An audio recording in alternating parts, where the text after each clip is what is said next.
తిరుమలేశుని ఆభరణాల విషయంలో విపక్షాల ఆరోపణలపై తీవ్ర ఆగ్రహం వ్యక్తం చేశారు ఏపీ సీఎం చంద్రబాబు. వెంకన్న నగలు తన దగ్గరున్నాయని చెబుతున్న వారికి అసలు బుద్ధి లేదని మండిపడ్డారు.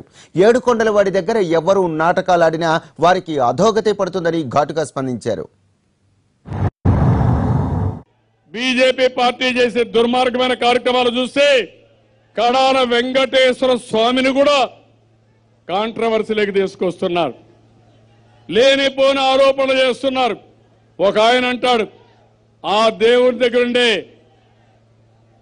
ఆభరణాలన్నీ నా దగ్గర ఉన్నాయని. ఇంకొక ఆయన ఉంటాడు రికార్డులో లేని వజ్రం ఇప్పుడు రికార్డులో ఉందంటాడు.